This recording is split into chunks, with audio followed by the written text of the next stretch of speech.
Em nome do Pai, do Filho e do Espírito Santo. Queridos fiéis, esta Sagrada Liturgia do 18º domingo depois de Pentecostes nos faz exultar diante do mistério redentor do Senhor, que nos perdoa os pecados.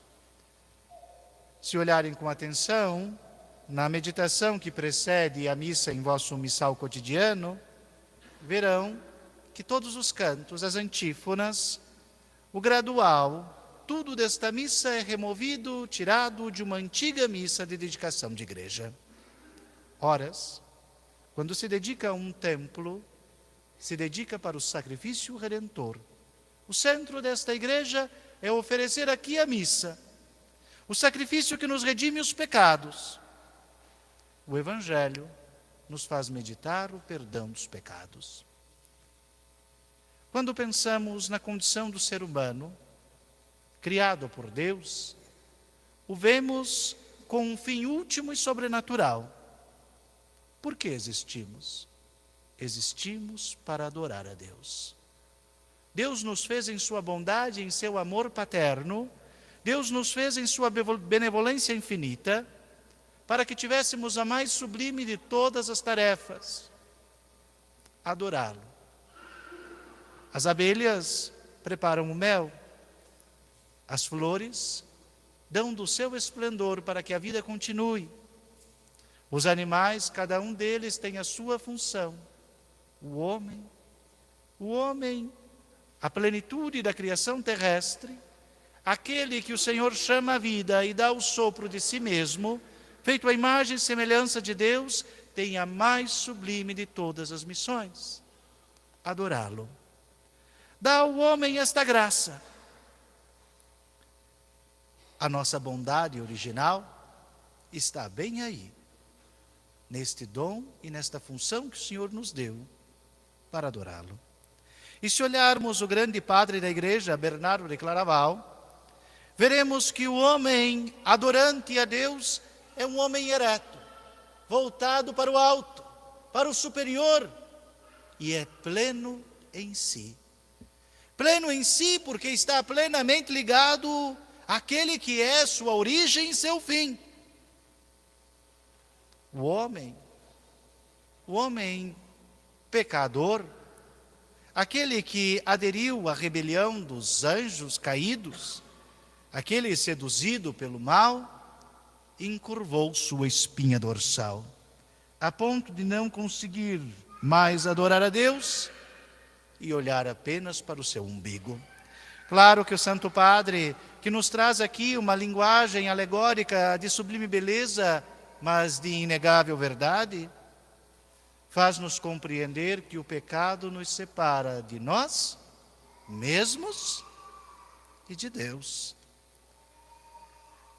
Uma imagem, uma pintura, uma escultura, cheia de detalhes e de beleza, quando refletida em um espelho, o reflexo traz todo o seu esplendor.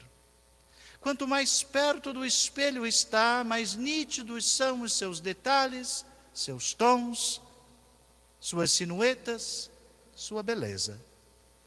Porém, quando mais distante está do espelho, não porque o espelho perca a capacidade de refletir, mas a distância distorce, desfigura, tira-lhe a beleza original, lhe faz viver uma fantasia. Assim, o Senhor, quando nos vem para nos redimir, para nos perdoar os pecados, de novo nos endireita a coluna vertebral, para que possamos, na cruz, olhando para a cruz, voltados para a cruz, o estandarte da redenção, recuperemos nossa condição, nossa bondade, nossa originalidade, adorar a Deus. O perdão dos pecados e a capacidade para adorar a Deus estão intimamente ligadas. Fazem como que sonantes em um único e o desígnio divino. Uma vez redimidos, a graça da redenção E a gratidão que nos brota por sermos amados por Deus a ponto de dar a vida por nós, nos faz adorá-lo com mais intensidade. Olhemos, queridos fiéis, vejamos que esta adoração a Deus nos vem pelos sacramentos que a Mãe Igreja nos dá. Destes, a cruz é o centro. Sempre precisa ser. É nela, no sacrifício redentor do Senhor, que o homem encontra o homem em toda a sua plenitude, na sua originalidade, Deus se fazendo homem e morrendo por nós. A cruz inaugura o tempo da redenção e chegará à sua plenitude na parousia do Senhor, quando Ele vier, como a epístola de hoje nos faz meditar com tanto anseio, aguardando a revelação de nosso Senhor Jesus Cristo, quando Ele confirmará irrepreensivelmente até o fim o dia glorioso do Senhor.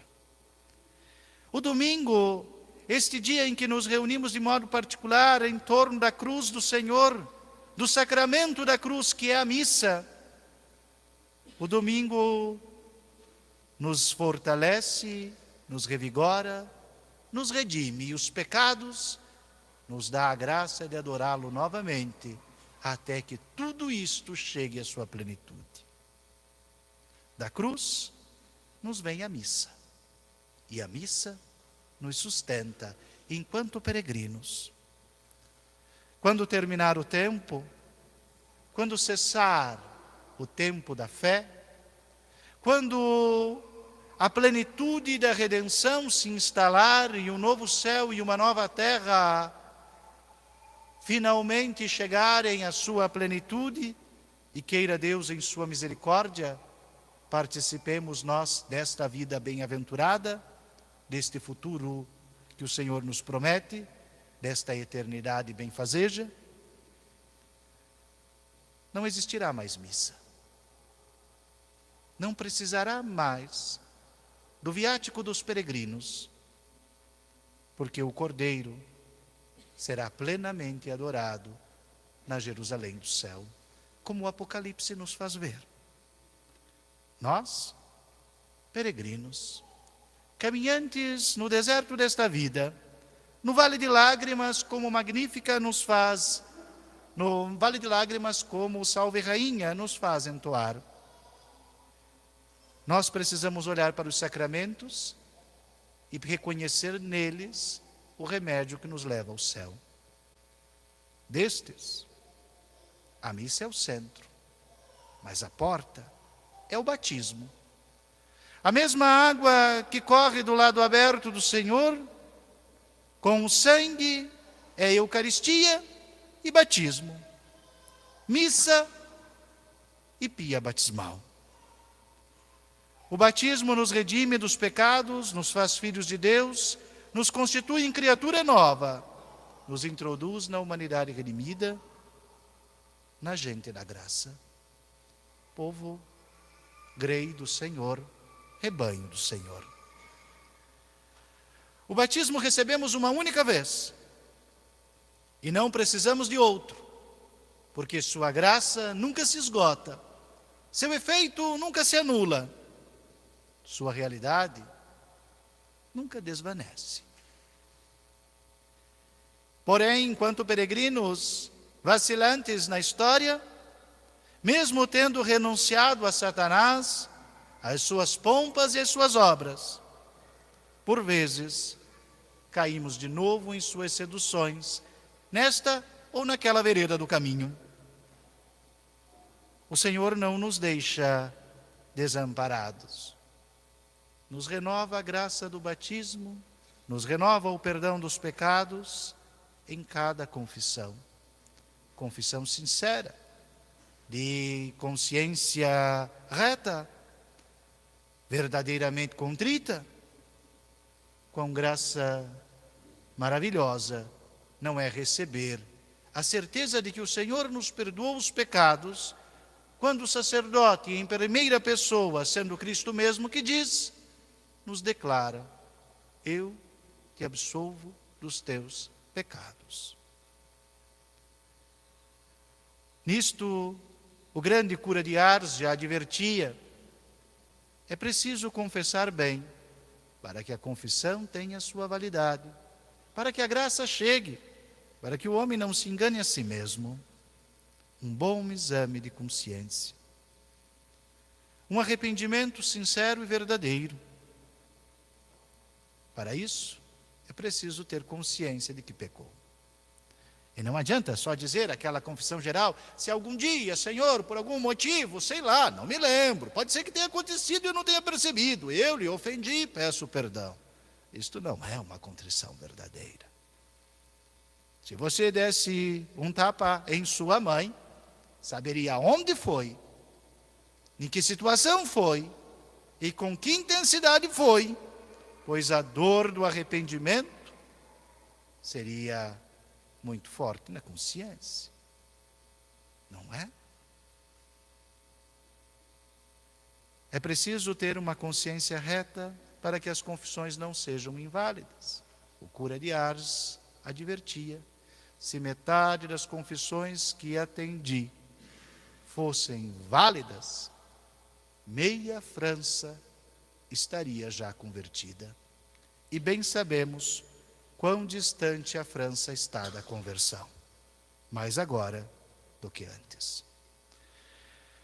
Na confissão sincera e verdadeira, o Senhor manifesta aquilo que no Evangelho diz hoje: coragem, filho, os teus pecados estão perdoados.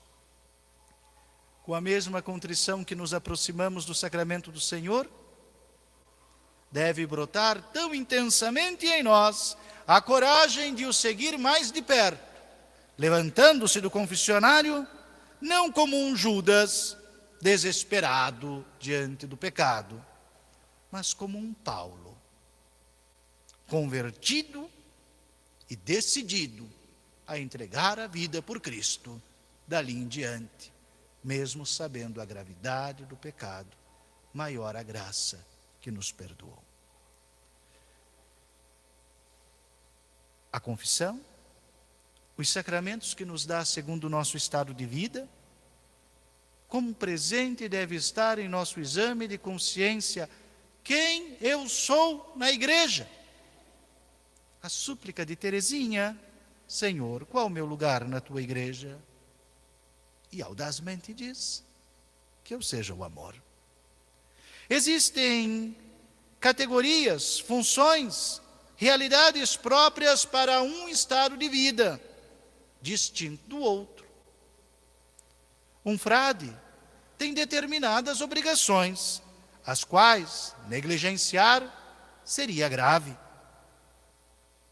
Um sacerdote diocesano, um pároco, um bispo, um papa, tem determinadas exigências de seu estado de vida, aos quais negligenciar seria um pecado grave, pois tem chefia sobre gente, sobre consciências, é pastor de almas. Um pai e uma mãe de família têm funções intransferíveis, irrevogáveis, que não pode negligenciar de jeito nenhum, pois ao fazê-lo seria um pecado grave e irreparável. Ah, queridos fiéis, como nosso exame de consciência precisa voltar-se para isto. Qual o meu lugar na Igreja de Cristo? Como ser mais amor? Que não escapem os solteiros, pois quase esqueci deles. Também têm as suas funções e suas próprias condições, que devem pensar bem e examinar-se, se estão atentos ao que Deus quer ou se só negligenciam. Tudo isto, numa consciência reta, endireita o homem. Levanta-lhe a fronte, faz voltar-se ao seu Senhor, e iluminado pela graça que o sacramento infunde, pode de novo marchar na mesma linha, na adoração, na redenção.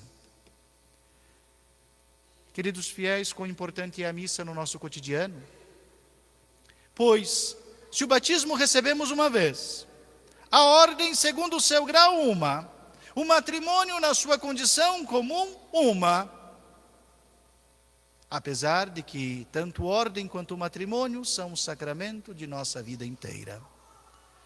Mas a missa, quantas vezes? Até 2 por dia. A missa podemos ter sempre.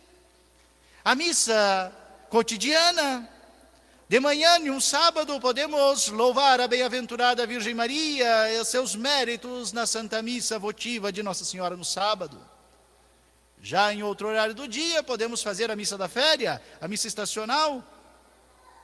Mas o domingo torna-se o centro de toda a adoração.